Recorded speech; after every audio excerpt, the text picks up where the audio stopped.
हम लोग आज समझेंगे कि एक वर्ष कैसे भ्रम में जिया जाए, क्योंकि 2025 समापन पे है। 2026 में हम लोग प्रवेश कर रहे हैं।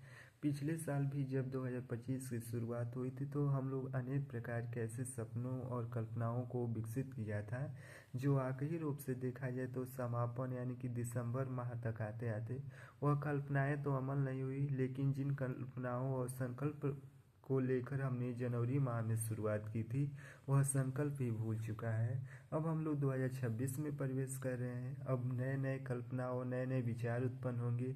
उन विचारों एवं कल्पनाओं को उत्पन्न होना कोई समस्या नहीं है, लेकिन हम उस पर इतना नियम कानून एवं दायरा अपनी समझ के माध्यम से विकसित कर देते हैं कि वह कल्पनाएं या वह जो हम नए नए संकल्प ले रहे हैं वह संकल्प कभी पूर्ण ही नहीं होता, क्योंकि मानव जीवन का स्वभाव ही है कि प्रतिदिन नए नए संकल्प लेना, उन संकल्पों को अमल करने के लिए कभी जीवन में अवकाश ही नहीं मिलेगा। तो हम लोग पुनः बात करेंगे कि 2026 में कैसे अपने जीवन को तबाह किया जाए, उसे स्टेप बाय स्टेप समझने का प्रयास करेंगे। 2026 की जैसे ही शुरुआत होगी हम नए नए संकल्प लेंगे, उन संकल्प पे संकल्प लेंगे, यानी कि अब भूल जाएंगे कि हमारी मनुष्य की जो क्षमताएं हैं वो भी सीमित है, उसके इतर भी हम लोग संकल्प लेंगे।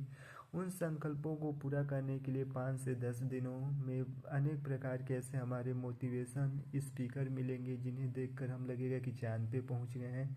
लेकिन वाकई रूप से देखने में आएगा कि हम 5 या 6 दिनों बहुत जिनमें जुनून होगा, 10-15 दिनों के बाद हालत वही नॉर्मल की स्थिति में हो जाएगी। उनके लिए क्या नया साल क्या पुराना साल कोई मायने नहीं रखता, क्योंकि प्रतिदिन का जो रूटीन है हमने तो अपने अंदर से तोड़ने का प्रयास नहीं किया। अनेक प्रकार के जो बाजार में उत्पन्न है, जिसे प्रायः बाजारवाद की दुनिया में कहा जाए तो मोटिवेशन स्पीकर के नाम से जाना जाए, तो उससे हम लोग प्रेरित होकर अपने विचारों एवं भावनाओं को अभिव्यक्त करने की शैली में अपने को उस चरम परिधि पे पहुंचा दे जहाँ पे हम अनेक प्रकार से दूरदृष्टता एवं कल्पनाशील की विकसित में पहुंच चुके थे।